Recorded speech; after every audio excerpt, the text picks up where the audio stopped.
자, 오늘 우리에게 주시는 말씀, 우리 창세기 50장의 말씀 연이어 보도록 하겠습니다. 구약 성경 창세기 50장 1절부터 26절까지 이렇게 하면 우리가 창세기를 이제 끝내게 됩니다. 우리 본문이 좀 길긴 하지만 한번 창세기 어떻게 마무리가 되는지 한번 우리가 살펴보도록 하겠습니다.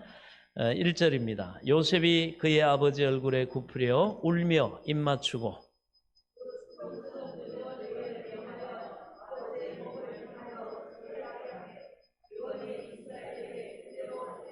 40일이 걸렸으니 향으로 처리하는 데는 이 날수가 걸림이며 애굽 사람들은 70일 동안 그를 위하여 곡하였더라.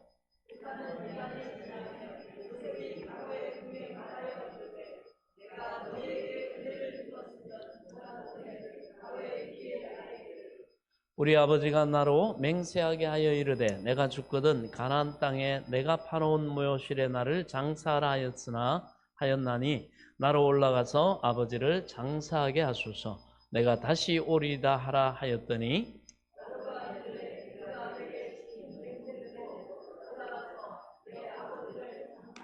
요셉이 자기 아버지를 장사하러 올라가니 바로의 모든 신하와 바로의 궁의 원로들과 애굽 땅의 모든 원로와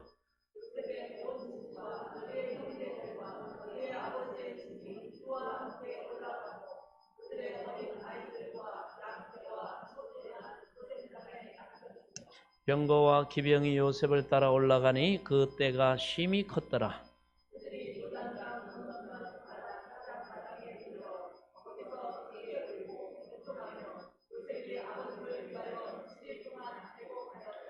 그 땅 거민 가나안 백성들이 아닷 마당의 애통을 보고 이르되 이는 애굽 사람의 큰 애통이라 하였으므로 그 땅 이름을 아벨 미스라임이라 하였으니 곧 요단강 건너편이더라.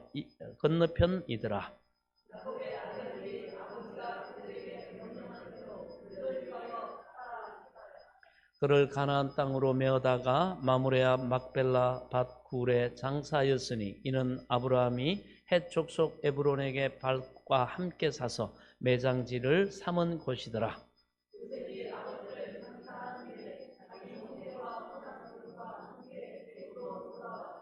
요셉의 형제들이 그들의 아버지가 죽었음을 보고 말하되 요셉이 혹시 우리를 미워하여 우리가 그에게 행한 모든 악을 다 갚지나 아니할까 하고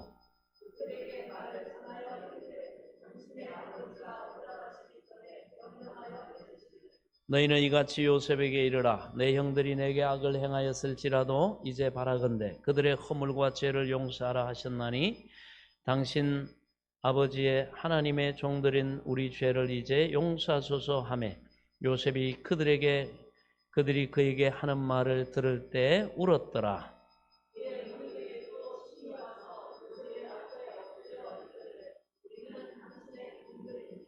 요셉이 그들에게 이르되 두려워하지 마소서. 내가 하나님을 대신하리이까.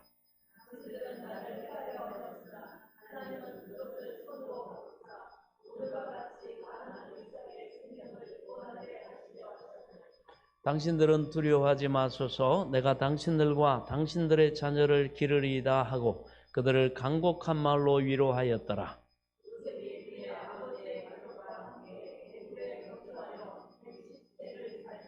에브라임의 자손 3대를 보았으며 므낫세의 아들 마길의 아들들도 요셉의 스라에서 양육되었더라.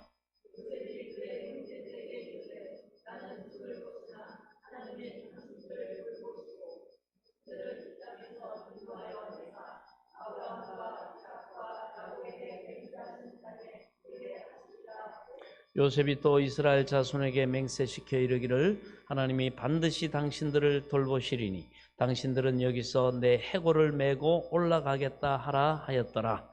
요셉이 110세의 죽음에 그들이 그의 몸에 향재료를 넣고 애굽에서 입간하였더라. 아멘. 하나님 은혜를 감사합니다. 오늘도 주시는 말씀이 우리에게 생명의 지식과 지혜와 능력과 복이 되고 하나님의 영광을 나타내기에 부족함이 없도록 겸손히 들을 귀와 깨달을 영을 주의 성령께서 도와 주옵소서. 예수 그리스도의 이름으로 기도하옵나이다. 아멘. 할렐루야. 오늘은 야곱의 장래와 요셉의 죽음이라는 제목으로 은혜를 나누겠습니다. 오늘 본문은 야곱이 드디어 이 땅의 삶을 마무리합니다. 그리고 그 장래를 요셉이 그 12아들과 함께 치룹니다. 그래서 창세기 49장에서 야곱은 이스라엘의 12지파가 될 12아들들에게 유언적인 기도를 드렸죠. 그 내용 중에는 내용을 보면 축복은 물론 저주도 있었습니다. 우리가 얼핏 생각하면 이해가 잘 되지 않습니다. 아버지가 자녀들을 위해서 유언 같은 기도를 드리는데 왜 좋은 내용만 하고 싶지 않겠습니까? 그저 허물은 덮어주고 좋은 것만 이렇게 해주고 싶겠죠. 복이 되지 않을 만한 내용은 다 빼버리고 싶었을 것입니다. 그럼에도 야곱이 그대로 했던 것은 그것이 단지 아버지의 아들을 위한 그런 기도만이 아니라 그 기도가 하나님의 대리인으로서 자녀들에게, 이스라엘 자손들에게 또 우리에게 하는 하나님의 말씀이었기 때문에 그렇습니다.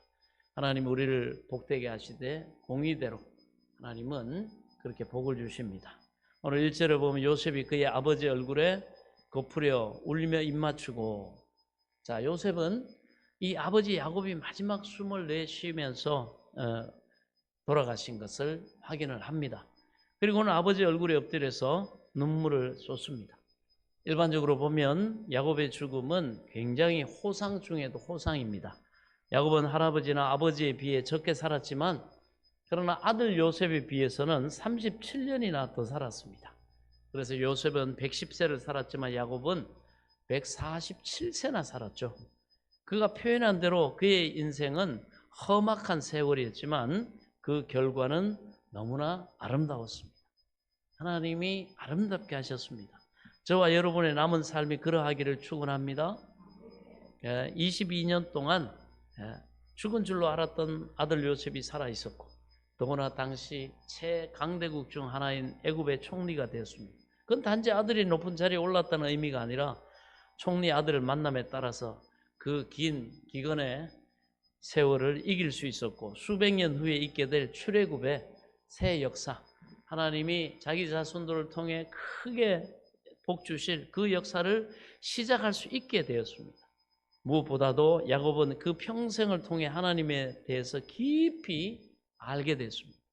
하나님이 누구시고 하나님이 어떤 분이시고 하나님이 어떤 능력을 가지고 계시고 하나님의 성품은 어떻고 하나님이 약속하신 바를 신실하게 정말 그대로 지키신 하나님, 그를 경외하는 자에게는 참으로 그 삶이 복되도록 은혜를 베푸신 하나님.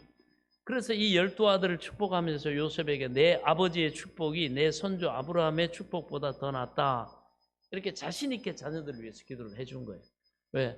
그 선조들보다 자기가 구체적이고 실체적으로 하나님 고난도 많이 받았지만 우여곡절도 많았지만 그러므로 하나님의 은혜를 정말 실감나게 체험했기 때문에, 그래서 이 야곱이 아들들을 위해서 해주는 기도는 말 그대로 실감나는 믿음의 기도입니다.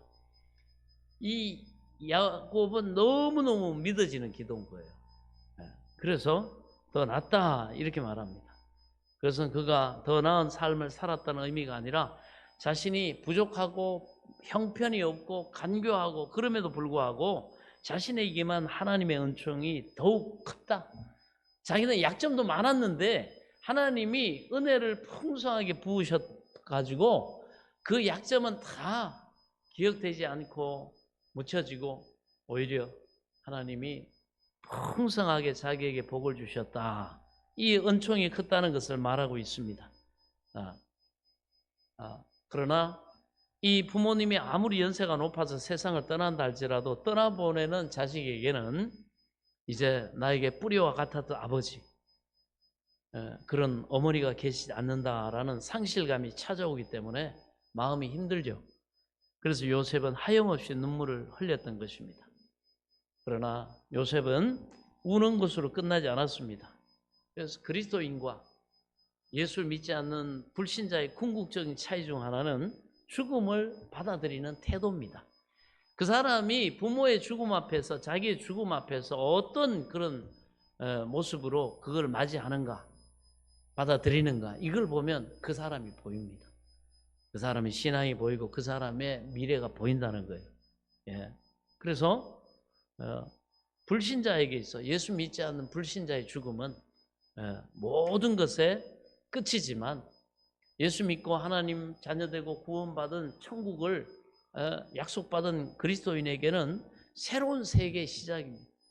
우리 영원한 하나님이 약속하신 그 정말 그 복이 시작되는 날입니다. 그래서 요셉은 아버지에게 입을 맞췄습니다. 어떻게 보면 굿바이 키스라고 할 수 있겠죠. 하나님께서 아버지를 데려가시기 때문에 자신도 그걸 인정하고 아버지를 천국으로 환송하는 겁니다. 그래서 이게 굉장히 중요하죠.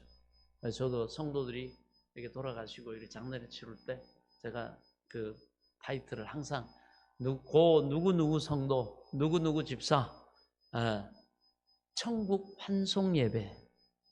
여러분 자기가 섬기는 교회에 자기에게 꼴을 먹이던 담임 목사를 통해서 천국 환송 예배를 드릴 수 있는 그 믿음의 여정을 다 승리한 분들은 복이 있는 줄로 믿습니다. 저보다 나이가 많으신 분들은 확률적으로 제가 이렇게 천국 환송 예배를 들어줄 확률이 높습니다. 여러분 기대하시기 바랍니다. 그 예배 끝나면 하나님이 절대로 이 땅에서 매면 하늘에서 매고 땅에서 풀면 하늘에서 풀리기 때문에 우리가 천국 환송 예배 드릴 때 하나님은 무시하지 않습니다. 저는 그렇게 생각해요. 우리가 천국 환송 예배 딱 드릴 때 그 영혼이 천국 갈 준비 딱 하고 천사들이 딱 옆에서 있고 눈에 안 보이지만 같이 그 예배에서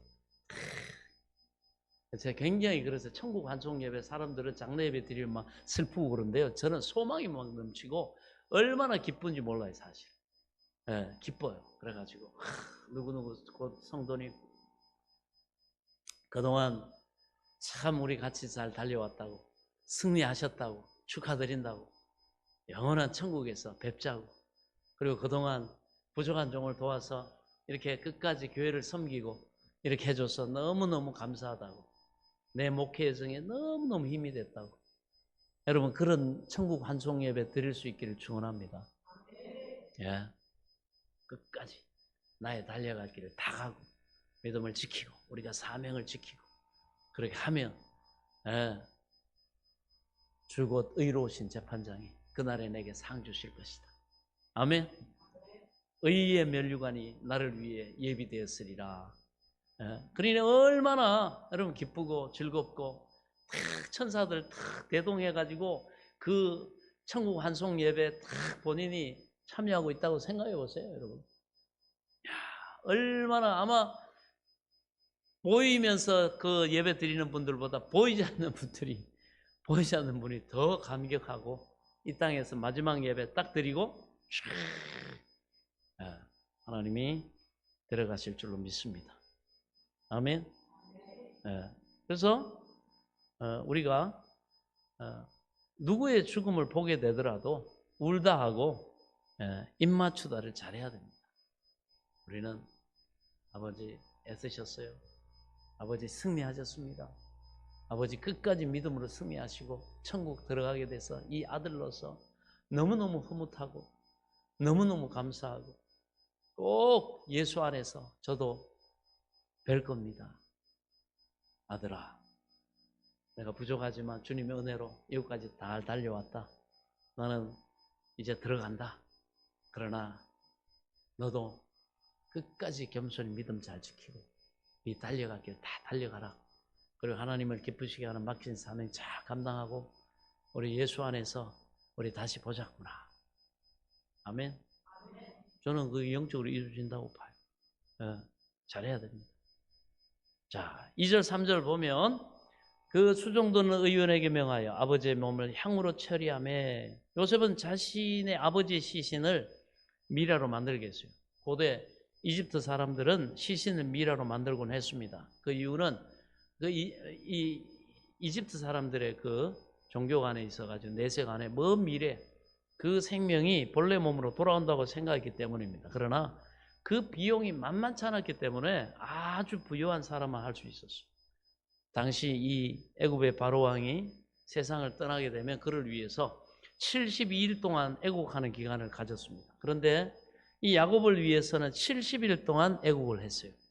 그러므로 이 야곱의 장례식은 애굽의 국가장에 준하는 그런 예우를 해준 겁니다. 그래서 애굽 사람은 이 요셉이 아버지의 시신을 미라로 만드는 것은 애굽의 장례법을 따랐기 때문이라고 생각할 수 있습니다. 그러나 요셉은 또 아버지 유언대로 시신을 가나안의 막벨라굴에 안장하려고 하면 시신 그대로 그 더운 날 운구하기가 불가능하죠. 다 썩어버리고 냄새나고 하니까. 그래서 이 아버지 야곱의 시신을 미라로 만들므로 애굽의 장례법도 존중하고 시신도 온전히 보존함으로 아버지의 유언도 지키는 일거양득과 같았습니다. 굉장히 지혜롭죠. 자, 그리고 난 다음 야곱의 장례가 이제 가나안으로 운구가 됩니다. 4절부터 9절 그 내용이 나는데 요셉은 바로 왕에게 집도 나가지 않고 대리인을 보내가지고 장례 휴가를 요청을 합니다. 그것은 이 요셉이 아버지의 장례가 치러지는 70일 동안 이 머리와 이 수염을 깎지 않았기 때문에 여겨져요. 애굽 사람들은 그 슬픔을 표현하기 위해서 평소에는 수염을 짧게 깎아 했지만은 상중에는 아주 수염을 기를 수 있습니다. 머리도 기르고. 그러나 히브리인들, 이스라엘 사람들과 그 고대 중동에서 정반대였어요. 이 사람들은 상중에는 애통의 표시로 머리와 수염을 오히려 깎았습니다. 정반대죠. 그래서 요셉은 히브리 사람이었지만 이집트의 그 장례 문화도 존중했습니다. 그래서 애굽 민족과 히브리 민족의 이 문화가 다른 것처럼 문화가 다른데 이거 인정해주고 같은 나라 안에도 여러분 각 지방마다 또 문화 장례도 다 다르죠. 어떤 데는 보면은 그 관째 그냥 이렇게 하관하고 묻는 경우도 있고 저희 그 시골에서는 이렇게 보니까 그 관을 탈관을 한 다음에 이렇게 그냥 이렇게 세마포로 싼 거기를 이렇게 화관을 하고 이렇게 묻으시더라고요. 그 지방마다 차이가 있습니다. 그러면 뭐가 옳다 그러다 따질 것이 아니죠. 그래서 나와 다른 사람이 다르다고 인정하는 것이 지혜고 성숙입니다. 그걸 인정하고 이렇게 할 줄 알아야 됩니다. 다름은 다름이고 틀린 건 틀린 겁니다. 다름이 절대 틀리다고 할 수는 없어요. 여기는 이렇게 하는구나. 우리는 이렇게 한다. 다름을 틀림이라고 생각하는 그 자체가 틀리는 거예요. 그래서 우리는 문화는 다양하다. 그걸 인정할 줄 알아야 됩니다. 그럴 때 더 넓고 더 깊은 성숙한 그리스도인이 될 수가 있습니다. 아멘. 그리고 다름 그걸 인정할 줄 알아야 돼요. 우리가 하나님을 사랑하고 하나님의 뜻 안에서 말씀 안에서 우리가 살아가지만 나머지 것들은 각자 자기 형편과 처지와 그런 문화와 그 가운데 우리가 그것을 또 인정하고 이렇게 할 줄 알아야 됩니다. 그래서 요셉은 이 바로 왕의 허락을 받고서 바로 장례식을 시작합니다. 그래서 7절부터 9절까지 보면 요셉이 자기 아버지를 장사하러 올라가니 근데 보면은 바로 신하들이 모두 올라갑니다. 그리고 바로 궁의 원로들이 올라가요. 그리고 이 애굽은 애굽 온 나라에 있는 원로들이 또 다 같이 올라갑니다. 그 다음에 이 요셉의 온 집안과 그 형제들 그리고 아버지의 집안 사람들이 다 동원이 됐어요. 그것뿐만 아니라 이집트의 그 병거 그리고 기병 뭐 지금으로 하면 뭐 탱크 같은 그런 막 기갑 부대 게다가 뭐 이런 그 특수부대까지 다 동원이 됐어요. 남은 거라고는 어린애들하고 양하고 소 요거밖에 없습니다. 이거는 모두 올라갔다는 걸 강조하는 그런 표현인데 야곱의 집안에 남은 건 애들만 고센에 남았다. 자, 이 야곱의 장례식에 이렇게 많은 사람이 참여했다는 건요 요셉이 누리고 있는 지위 그동안의 그의 업적을 반영하는 거죠. 모든 사람들이 다 올라갑니다. 그러니 가장 행복한 사람은 누구의 자녀로 태어나가지고 누구의 부모로 죽는 것입니다. 내가 누구의 자녀로 태어났고 우리 부모님 누구시고 그런데 죽을 때는 내가 자식들도 잘 키우고 이렇게 딱 믿음에 세우고 해가지고 누구의 이렇게 부모로 죽느냐 이것도 굉장히 우리 인생의 가치를 대변해주는 중요한 그런 부분임을 우리가 알 수가 있습니다. 예. 그러나 그것은 언제나 세상적인 기준입니다. 야곱의 장래가 부러운 거는요, 아들이 애굽의 총리이기 때문이 아니라 그 집안이 신앙의 가문이었기 때문입니다. 아브라함, 이삭, 야곱, 이 요셉의 신앙이 아름답게 이어지고 있기 때문에 그게 참 부러운 거예요. 그 신앙의 가문을 부러워할 수 있기 바랍니다. 그러므로 여러분 기도하시오. 우리 자녀들을 통해서 계속 이 믿음이 주님 오실 때까지 연결돼 가지고 나중에 야, 내 뒤로 다 모여봐라 이렇게 천국 갔을 때 한번 여러분 내 뒤로 다 모여 이랬는데 없어봐 얼마나 서운하겠어. 그런데 내 뒤로 다 모여 이렇게 그러면 뭐 친손주 외손주 그 뒤로 쫙 있는 자녀들 여러분 다 모일 거 아니에요. 아멘. 예, 그렇습니다. 쫙 모였는데 얼마나 아름답고 할아버지 외할아버지 할머니 외할머니 말씀 많이 들었어요.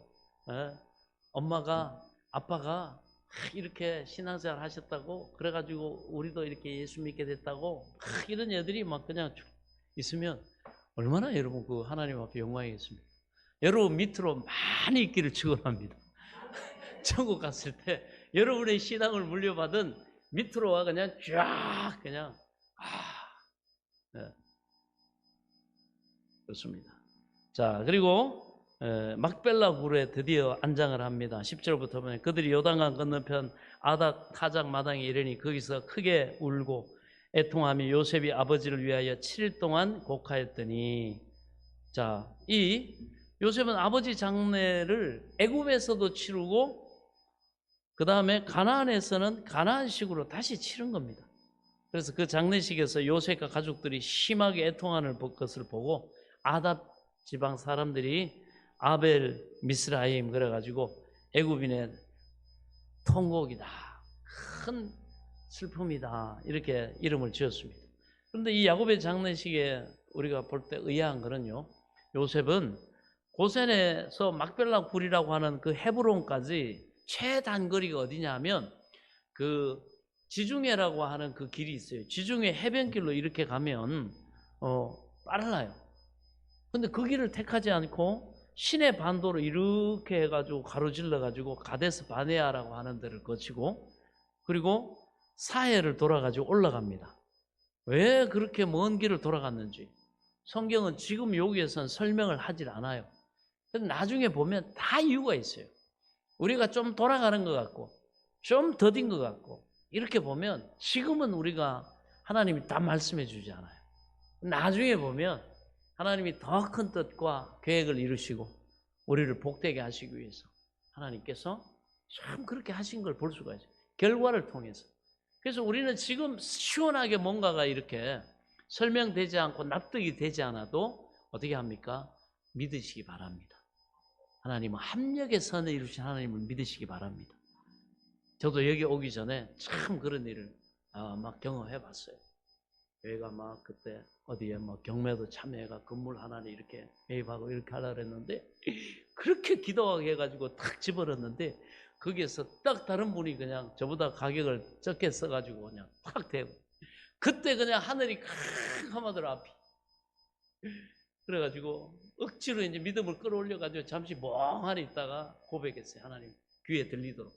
하나님은 그때 여러분 우리 하나님 앞에 고백하는 그 믿음의 고백을 그대로 행하시더라고요. 그 당황함을 탁 누르고 잠시 정신을 차린 다음에 믿음으로 탁 고백했어요. 하나님은 이것보다 더 좋은 걸 예비해 놓으셨다. 그렇습니다. 그 믿음의 고백을 들으시고 하나님은 그렇게 놀랍게 역사하시더라고요. 지금 보니까 설명이 돼요. 그때는 정말 힘들었어요. 그런데 그 믿음의 고백 탁 하고 정말 그 하나님 앞에 고백했던 그 믿음대로 주님이 반드시 내 믿음대로 되리라 허락하셨다는 그런 확신을 가지고 또 그렇게 지나갔다 여기까지 이르렀습니다. 얼마나 감사하고 그런지 모릅니다. 그래서 우리는 이 하나님이 우리의 모든 여정 속에서 복되게 하시고 하나님이 가지고 계신 영광 받으실 그 계획과 이거를 다 염두에 두고 우리의 삶의 모든 것을 하나님께서 섭리 가운데 이끌어 가시는 줄 믿으시기 바랍니다. 그래서 옛 사람들도 왜 이렇게 돌아가나? 왜 이렇게 돌아가나? 시간 걸리는데 그냥 쭉 가지. 근데 나중에 보니까 이 길이 어떤 길이냐?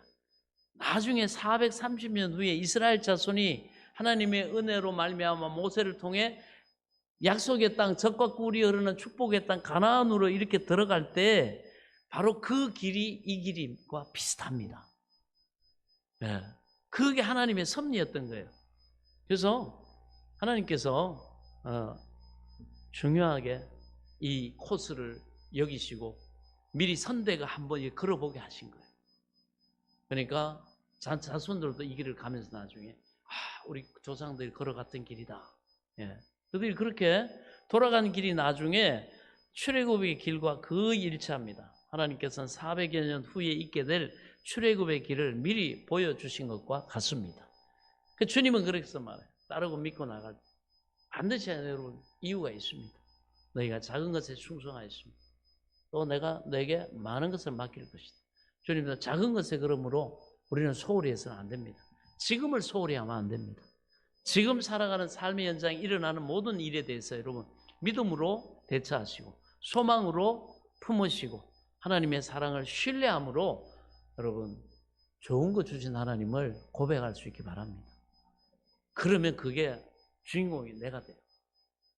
모든 것들이 지나가지만 그때가 이르면 하나님이 내 믿음대로 내가 이 소망으로 그 절망과 어려움과 기다림과 돌아가는 것 같은 그런 상황 속에서 이렇게 고백했더니 하나님이 정말 이렇게 하셨다고.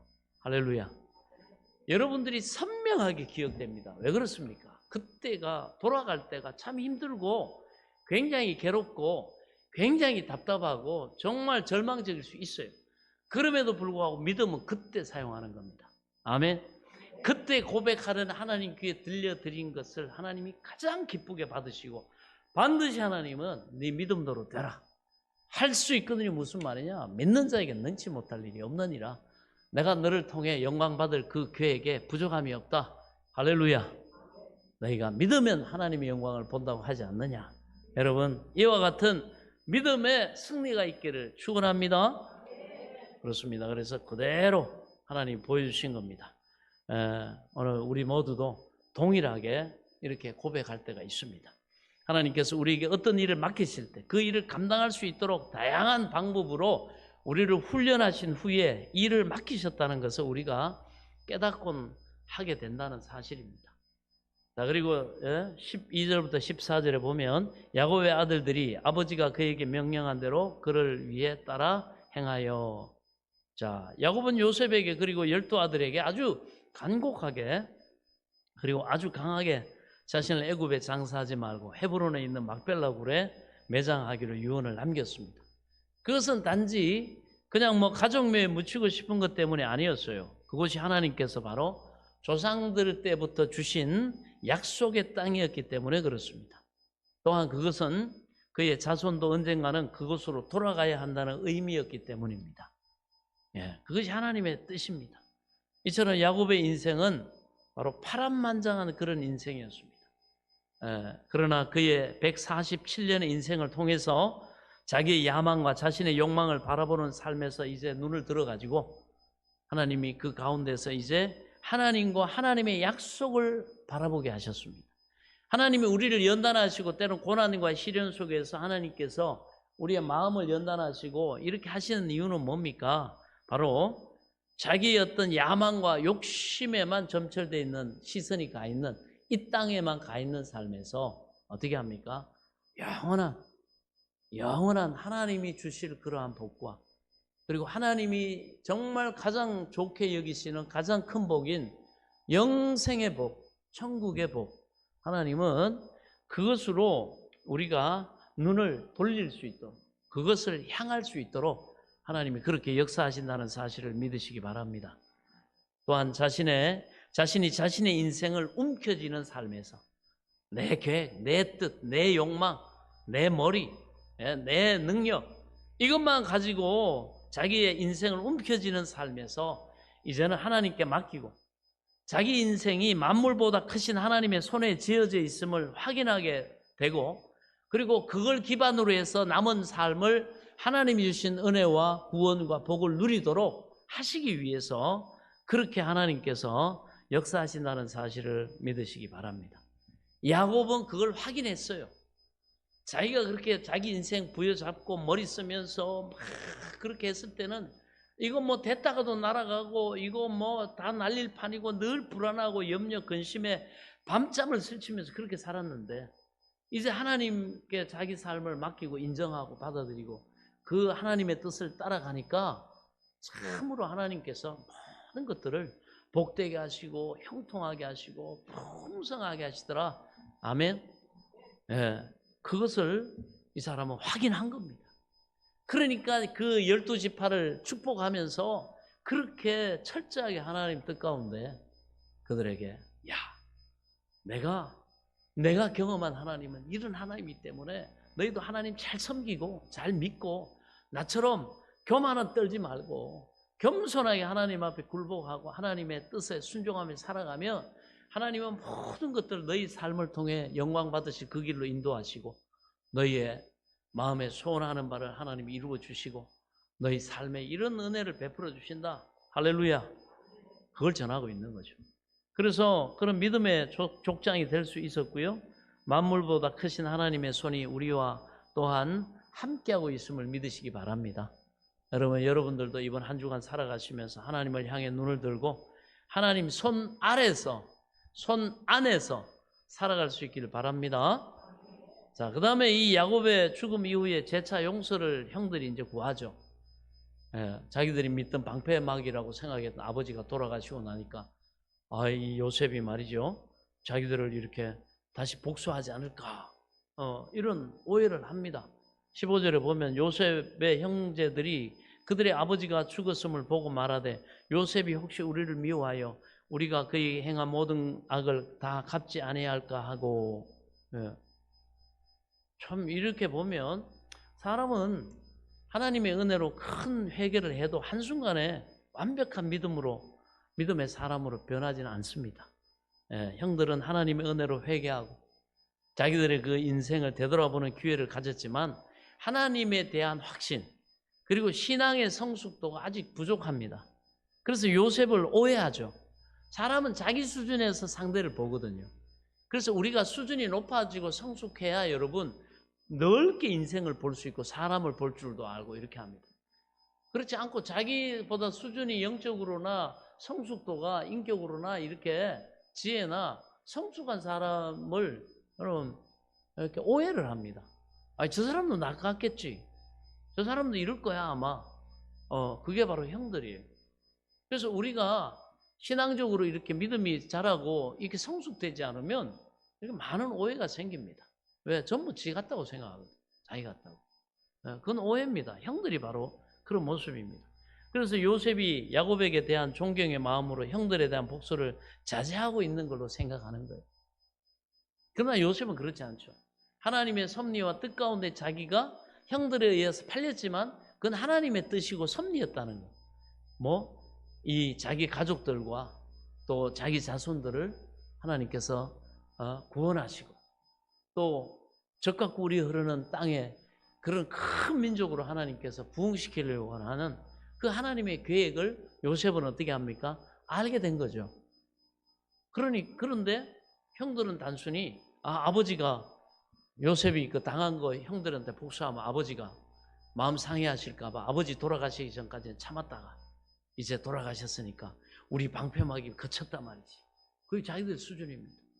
우리도 마찬가지입니다. 예수 믿고 구원받았고 하나님의 자녀가 됐음에도 용서받았음에도 불구하고 과거에 매여 있는 사람들 그리고 하나님의 자녀로서 우리가 믿음과 소망과 사랑 안에 살아가면 하나님이 풍성한 은혜를 주시는데도 불구하고 아직 그걸 믿지 못하고 야폭강 이전에 야곱과 같이 자기 인생을 확 자기가 움켜쥐고 막 아둥바둥 되면서 살아요. 그러나 하나님의 은혜를 체험하고 경험하면 어떻게 됩니까? 나는 이게 단 줄 알았는데 이 수준의 삶이 있구나. 여러분, 이 요셉의 수준의 인생 삶이 있습니다. 여러분 수준에서 오해하시면 안 돼요. 그래서 착하고 좋은 마음으로 옥토밭은 뭐예요? 받아야 됩니다. 하나님 말씀. 이런 인물들을 통해 도전도 받고, 그런 수준의 인생이 있구나. 나는 막 죽기 살기로 막 진땀 흘리고 식은땀 흘리고 피땀 흘려야 겨우 막 인생 저기 하는데, 이렇게 하나님이 요셉처럼 형통하게 하시고 은혜를 베푸시고 복되게 하시고 풍성하게 하시는 하나님의 도우심과 하나님의 능력의 손이 도와가지고 소망하는 바를 이루고 하나님 앞에 감사 찬송할 수 있는 이 수준의 요셉 수준의 야곱 수준의 그런 야복강 이후의 수준의 그런 삶이 있구나. 여러분, 이것을 깨닫기를 축원합니다. 예. 그러면 사람들이 달라져요. 인생이 전혀 생각하는 게 달라집니다. 그래서 특히 15절 마지막 절에 우리가 그에게 행한 모든 악을 다 갚지 아니할까라는 이 표현은요, 보통 사람들이 가지고 있는 생각을 대멸하는 표현들입니다. 이들은 자신들이 요셉에게 저지른 악을 요셉이 아직 다 갚지 않았기 때문에 요셉의 용서와 섬김이 거짓된 것으로 이해를 한 겁니다. 여러분, 왜 그러냐? 세상 사람들은 이 은혜가 복음이 뭔지 깨닫지 못한 사람들은요, 상호 거래라는 개념에 아주 익숙합니다. 이게 뭡니까? 사랑과 용서, 그 다음에 섬김과 배려라는 가치를 이해하지를 못하는 경우가 많아요. 그렇기에 세상의 모든 것은 무언가를 주고받는 거래 개념으로만 생각을 하는 거예요. 이것이 하나님을 떠난 죄인의 본성입니다. 하나님의 무조건적인 그 아들을 통해 베푸신 은혜와 그 사랑과 자기를 죽기까지 다 주시는 이 사랑을 이 거래의 개념만 가지고 있는 사람은 도대체가 깨달을 수가 없어요. 그러나 오늘 깨닫는 은혜가 있기를 축원합니다. 거저 주시는 은혜, 예수를 믿음으로 말미암아 하나님이 우리에게 베푸신 은혜, 이것을 우리는 알아야 됩니다. 그래서 16절 17절에 보면 요셉에게 말을 전하여 이르되 당신의 아버지가 돌아가시기 전에 명령하여 이르기를 너희는 이같이 요셉에게 이르라 내 형들이 내게 악을 행하였을지라도 이제 바라건대 그들의 허물과 죄를 용서하라 하셨나니. 형들의 두려움이 얼마나 컸는지 이들은 요셉에게 직접 가지도 못하고 다른 사람을 통해 가지고 야곱을 핑계 삼아 용서와 화해의 메시지를 보냅니다. 그 메시지는 아버지가 이렇게 용서하라고 명령하셨다, 이렇게 얘기를 합니다. 그게 거짓말이죠. 아버지는 그 아들 요셉을 잘 압니다. 요셉은 이 어떤 마음으로 자기도 그 어려운 가운데 하나님이 베델에서 돌베개하고 잘 때 만나주시고 하나님이 그의 삶의 길에 함께해 주시고 고난에도 함께해 주시고 고난을 면제해 주시진 않죠. 왜 고난을 면제해 줘 버리면 우리가 준비가 안 됩니다. 우리 그릇 준비가 안 돼요. 하나님의 축복과 하나님의 능력과 영광을 나타낼 그릇 준비가 안 되거든요. 그러니까 하나님이 연단을 통해서 훈련을 통해 우리를 갖추게 하시고 정말 하나님의 영원한 복을 누리게 준비하게 하시지만 면제는 안 하신다 말이에요. 그러나 함께해 주십니다. 죽지 않게 하시고 망하지 않게 하시고 아멘. 감당할 힘을 주시고 우리가 감당 못할 일 같으면 피할 길을 열어주시고 얼마나 하나님이 자상하게 은혜를 베푸시고 역사하시는지 모릅니다. 네. 그래서 이런 은혜를 야곱도 체험했고 요셉도 똑같이 체험했습니다. 그런데 요 11명의 형제들은 그걸 경험한 적이 없어요. 아버지 품 안에서 고센 땅에 이스라엘 땅에만 있었기 때문에 이 사람들이 이런 인생의 밑바닥, 배신, 그리고 막 천륜을 저버린 이런 막 상처, 이런 이 힘든 이런 거를 여러분 인간 이하의 대접, 그런 아주 막 진짜 인생의 밑바닥까지 가본 적이 없어요. 11명은. 요셉은 자기 아버지 야곱하고 똑같이 가봤어요. 그러니까 이 부자지간에 어떻게 통하는 거예요. 아멘. 그래서 사실은 이 신앙은 아버지 야곱에게서 사실 요셉으로 그래서 승계가 된 거예요. 그래서 그 요셉이 적극적으로 이 믿음을 알고 있고 체험했기 때문에 어떻게 합니까? 단순히 그 형들이나 자기 므낫세 에브라임 그 자녀들 3, 4대까지 보는데 그들을 자기가 돈이 많아가지고 이렇게 양육하겠다 이렇게 한 게 아니에요.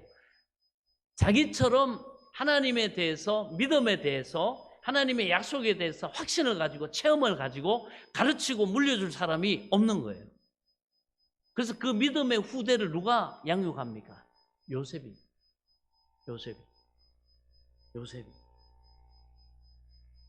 자기가 체험한 하나님을 아는 지식, 이걸 갖다가 요셉만 물려줄 수 있죠. 아멘? 여러분, 그렇죠. 여러분이 우리가 인생을 살아가면서 하나님의 섭리 가운데 당하는 여러 가지 여러분 시련과 고난과 이런 요셉과 야곱이 당했던 상황은 우리에게 참으로 인생의 지혜가 되고 복이 되고 하나님이 그것을 우리가 확정을 받고 사용하면 그것으로 인해서 많은 사람들을 세우고 우리 자녀들, 우리 자손들을 정말 하나님 앞에 영광스럽게 세워갈 수 있다는 사실을 깨달을 수 있길 바랍니다. 그렇습니다. 그래서 요셉의 형들은 바로 이렇게 자기들이 이미 용서받았고 이미 이런 은혜를 베풀어 주셨는데도 불구하고 그걸 믿지를 못하니까 얼마나 여러분 불안했겠어요. 그리고 18절에 보면 그 형들이 또 친히 와서 요셉 앞에 엎드려 이르되 우리는 당신의 종들이니이다. 자신들을 보낸 메시지에 요셉이 눈물을 흘렸다는 말을 전해 듣죠. 그리고 조심스럽게 요셉 앞으로 그러니까 나옵니다. 이제 용기가 좀 생긴 거죠. 그래가지고 형들이 와가지고 오자마자 납작 엎드립니다. 동생 앞에. 자신들이 요셉의 종입니다 이렇게 외쳐버려요. 아주 자기를 낮춥니다. 요셉의 형들이 이런 모습은요, 하나님께 용서를 받은 우리의 모습을 떠올리게 하는 부분입니다. 우리가 죄인이라는 사실을 인지하는 것에도 하나님께서 허락하신 믿음이 필요하지만 여러분 하나님께서 우리의 죄를 남김없이 예수님을 통해 용서해 주셨다는 그 사실 역시 하나님을 향한 큰 믿음이 필요한 부분입니다. 그래서 내가 죄 용서받았고 내가 구원받았고 내가 영생을 얻었고 내가 이제 지옥에 떨어지지 않고 천국에 가고 하나님 앞에 기도하면 응답받고 하나님을 기쁘시게 하면 정말 하나님께서 우리에게 이 풍성한 은혜를 베푸신다는 거 이게 어떻게 합니까? 그걸 믿고 살아야 됩니다. 그것도 믿음이 필요합니다. 아멘? 네, 그렇습니다. 그래서 과거 요셉이 야곱과 형들의 모든 가족들을 애굽으로 부르면서 한 말과 행동 그리고 그의 약속들 모두가 요셉이 용서를 하였다는 증거가 됐듯이 우리도 여러분 예수님의 탄생과 공생의 기간 그리고 이제 다음 주부터 고난 주간이 시작됩니다만은 십자가 그리고 고난 당하시죠. 그리고 사망 권세 깨뜨리시고 부활하시죠. 그리고 40일 만에 승천과 같은 모든 일들이 하나님의 사랑과 용서에 대한 가장 확실한 여러분 증거가 됩니다. 그게 우리가 구원받았다는 사랑받았다는 확실한 증거가 됨을 다시 한번 깨달을 수 있기 바랍니다. 우리는 우리가 해결할 수 없는 죄의 무게 앞에 불안해하고 힘들 때마다 하나님이 보여주신 용서와 구원에 대한 증거를 다시금 찾고 우리가 의지하며 눈을 들어 하나님의 사랑과 약속의 말씀을 붙잡는 믿음의 일을 우리가 해야 됩니다. 그래서 우리가 고난주간도 기념하면서 묵상하면서 기도하면서 보내고 그리고 또 부활주일에 참여해서 거기에서 여러분 그 구원의 확신을 받은 사람들이 또 믿음을 고백하고 성부, 성자, 성령의 이름으로 세례도 받고 그런 일들을 우리가 해야 됩니다. 그리고 부활의 주님을 찬양하면서 기뻐하고 감사하면서 또 부활절 계란 나누기도 하고 우리가 막 전하고 예수 부활하셨다고 당신도 예수 믿으면 모든 지옥의 권세로부터 사망의 권세로부터 자유하고 이 영생에 이르고 이렇게 예수님 부활하신 것처럼 우리도 신령한 몸을 입고 영원한 하나님 나라 눈물이 없고 늙는 것이나 애통하는 것이나 아픈 것이 없고 억울한 것이 없는 그 영원한 새하늘과 새 땅에서 하나님과 함께 영원히 복락을 누리게 된다. 아멘. 이걸 여러분 우리는 믿고 전하고 선포하고 자랑하고 알려주고 할렐루야. 이 부활에 우리도 함께 참여함을 믿으시기 바랍니다. 그걸 우리가 자꾸 해야 됩니다. 그 증거를 해야 됩니다. 그리고 말씀 붙잡고 믿음의 일을 해야 됩니다. 여러분 고난이 다가오고 어려움이 다가오면 그 믿음의 일에 동참해야 돼요.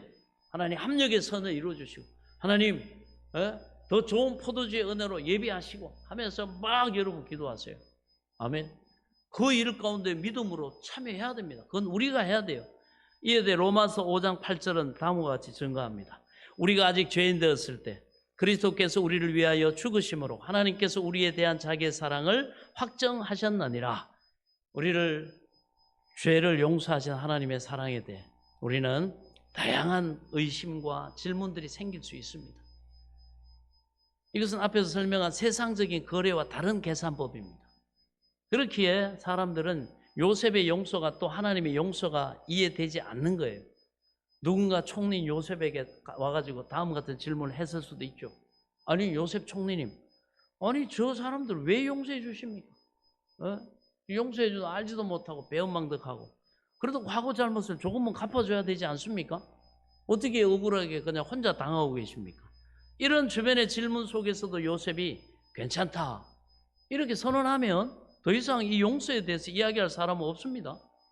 그죠? 당사자가 그걸 용서했다는데 누가 그걸 가지고 여러분 따집니까? 하나님과 우리 관계에도 이런 공식은 동일하게 적용됩니다. 하나님께서 우리의 죄에 대해서 더 큰 은혜로 다 갚아주셨다고 선언하면 이 용서에 대해서 불만을 가질 사람은, 가질 존재는 아무도 없습니다. 하나님이 전능하신 왕이시기 때문에, 하나님이 우리가 지은 죄가 하나님께 지은 죄이기 때문에, 하나님이 당사자이시기 때문에, 할렐루야, 하나님께서 우리의 모든 죄값을 예수의 죽음으로 대신 치르게 하시고 우리를 용서해 주시겠다고 하시면 누구도 항변할 자가 없습니다. 그렇기에 하나님의 사랑을 믿고 하나님을 의지하며 살아가면 하나님과 함께 새로운 삶을 살아갈 수 있을 것이고, 이를 못 믿으면 계속해서 죄의 어둠에 갇혀가지고 부들부들 떨면서 늘 염려와 근심과 걱정에 사로잡혀가지고 불안과 고통 속에 살아가게 되는 겁니다. 여러분 믿으시기 바랍니다. 나의 삶을 통해 하나님이 영광 받으시고자 섭리하시고 계획하시는 여러분의 인생을 향하신 하나님의 복된 계획을 믿으시기 바랍니다. 들치고 일어나서 주여 믿습니다. 하나님, 내가 주님을 바라봅니다. 나를 통해 내가 비천하고 부족하지만 하나님의 살아계심과 하나님의 구원과 영광을 나타내는 그러한 하나님 영광된 삶을 살게 하여 주옵소서. 여러분 이렇게 믿음을 사용하시고 살아갈 수 있길 바랍니다. 그러면 하나님께서 그 믿음대로 우리의 삶에 놀라운 은혜를 베풀어 주실 줄을 믿습니다. 그래서 오늘 이 본문, 이 창세기로 이 대단한 창세기가 막을 내립니다. 창세기는 태초의 시작이라는 웅장한 주제로 시작을 했지만 그 마지막은 한 사람의 죽음, 또 아들의 죽음 사건으로 끝을 맺고 있습니다. 야곱은 위대한 믿음의 아버지였고 요셉 또한 하나님의 지혜를 선물 받은 탁월한 통치자였지만 이들 역시 한 인간으로서의 죽음을 피할 수가 없었습니다. 우리도 마찬가지입니다. 우리도 이것을 피할 수가 없습니다. 외면한다고, 부인한다고 지나갑니까? 없어집니까? 그것이 여러분 아무것도 아닙니까? 그렇지 않습니다. 우리는 꼭 기억해야 됩니다. 아멘. 우리도 하나님 앞에 설 날이 있다.